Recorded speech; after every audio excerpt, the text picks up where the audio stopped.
비트코인으로 미국 정부 부채를 갚는 시나리오.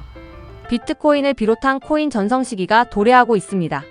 CBDC로 통칭되는 정부 중앙 집중 디지털 화폐 전환이 주춤하는 사이 민간 가상화폐인 코인이 시장을 리딩하고 있습니다. 연준 파월 의장은 2021년에 이미 CBDC 국제 표준 구축에 미국이 주도적인 역할을 하고 싶다는 의지를 피력한 바 있습니다. 파월 의장은 미국이 CBDC 도입 여부와 방법을 결정하기 전에 여러 의견을 참고할 것이라고 강조했는데요. 이후 별 진전이 없습니다. 미국의 경우 리디노미네이션까지는 모르겠지만 디지털 화폐 전환의 주도권을 놓치지 않으려고 했지만 바이든 집권 때는 그다지 CBDC에 적극적이지 않았습니다. 이는 미국 민주당, 공화당 모두 달러 기축 통화 기반 위에 서 있는 기득권이기 때문이라는 생각입니다. 그런데 공화당 소속이기는 하지만 기존 워싱턴 정가의 맥락과 너무나 동떨어진 트럼프와 머스크가 집권을 하게 되었습니다.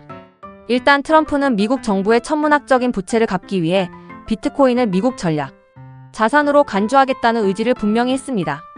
머스크 역시 도지코인을 비롯해서 코인 옹호론자입니다. 사실 이들이 공공연하게 말하는 것은 달러 무용론과 맞닿아 있습니다. 트럼프와 내각 구성원들이 얘기하는 것 중에 비트코인으로 미국 정부 부채를 갚겠다는 부분과 연준은 금을 팔고 비트코인을 사라고 하는 부분에서 잘 드러납니다. 달러로 비트코인을 사라고 하는 게 아닙니다. 전략 자산인 비트코인을 휴지에 불과할 달러로 사면 안 되는 겁니다.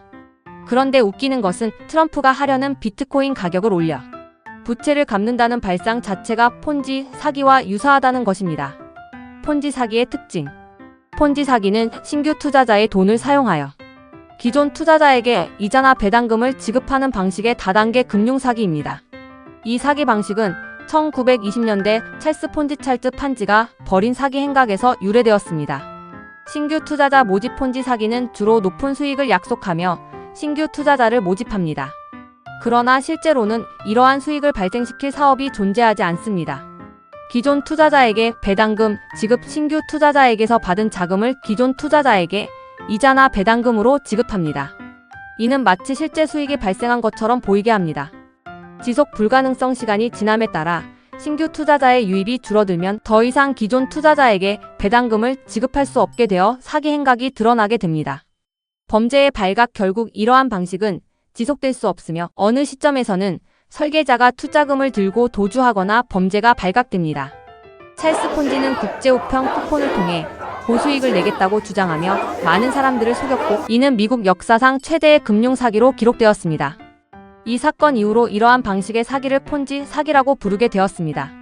트럼프가 비트코인 가격을 올리는 방식 자체가 폰지와 비슷합니다. 수익은 가격이 올라가는 동안 언제든 나는 구조이고 이를 매수하는 주체에 각 국가 중앙은행도 포함시키려 합니다. 연준도 비트코인을 매매한다면 연준도 뛰어들어 비트코인을 매수하기 시작하면 당연히 비트코인 가격은 더욱 올라갑니다. 트럼프가 말한 대로 미 정부 부채를 모두 갚을 정도의 매수량과 가격은 어느 정도 정해져 있겠지요. 한간에는 트럼프 기준으로 추산하면 비트코인은 2억이 넘어야 한다고 말합니다. 문제는 트럼프가 비트코인 가격의 정점에서 미 정부 부채를 비트코인으로 갚고 난 이후입니다. 그러면 비트코인은 연준의 귀속이 되는데요. 연준이 이를 고의 간직할까요? 아니면 차세대 화폐인 CBDC를 위해 적절히 매도를 할까요? 연준이 매도를 한다면 당연히 비트코인 가격은 곤두박질 칠 겁니다. 그러면 비트코인을 사기 위해 들어간 많은 돈들이 허공에 사라지고 달러 또한 대차대조표 상에서 줄어드는 결과에 이르게 됩니다.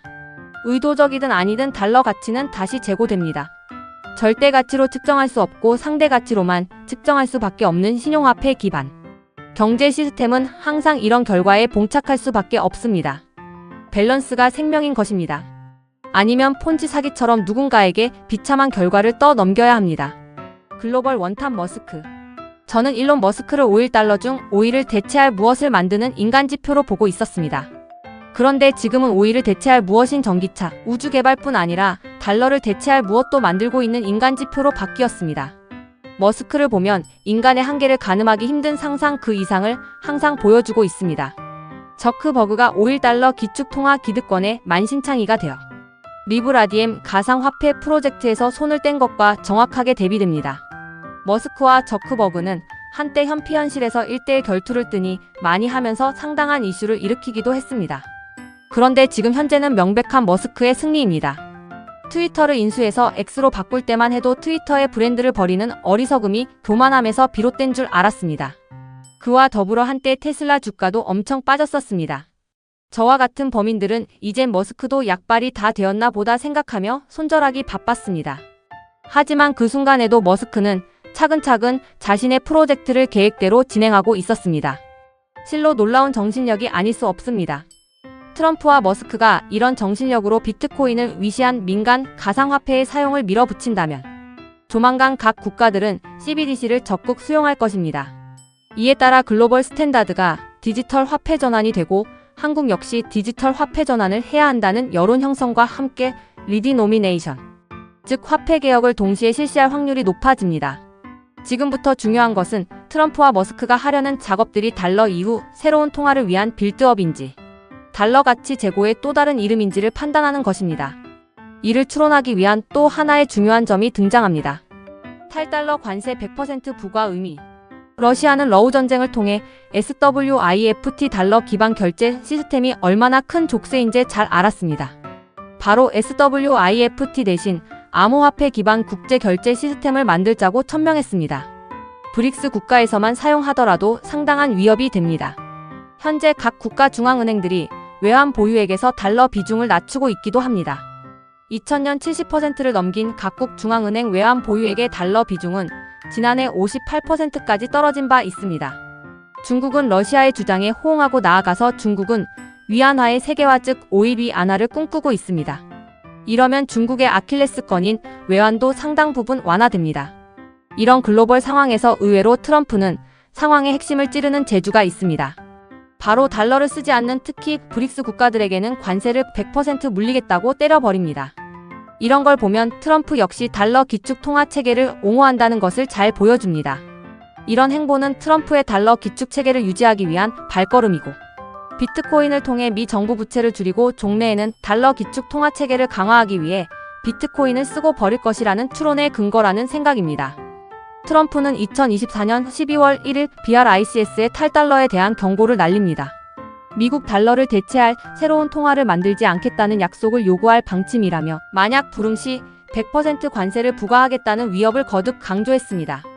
트럼프는 우리가 지켜보는 동안 BRICS 국가들이 달러에서 벗어나려 한다는 아이디어는 끝났다며 우리는 이들에게 강력한 미국 달러를 대체하기 위해 새로운 BRICS 통화를 만들거나 다른 통화를 지지하지 않겠다는 약속을 요구한다.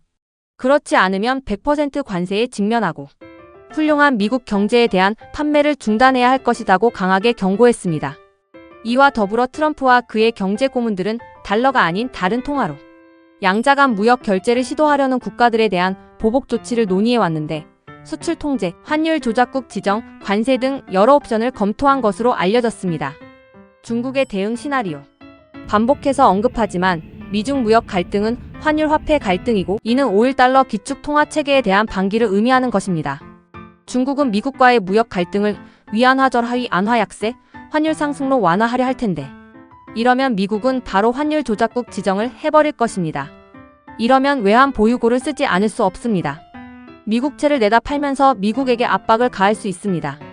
시장 교란용으로 한꺼번에 대거 미국채를 시장에 풀어버릴 수 있습니다. 하지만 미국이 가만히 있지는 않을 것입니다. 그리고 미국채 매도로 미국채 가격이 떨어지면 중국이 보유하고 있는 미국채 평가 손실이 납니다. 그것도 글로벌 각 국가 모두 평가 손실이 납니다. 이런 미국 입장에서 압도적으로 좋은 묘한 밸런스를 5.1달러 기축 통화 체계는 갖고 있습니다. 앞으로 이 화폐 전쟁이 어떻게 진행될지 지속적으로 지켜봐야 합니다.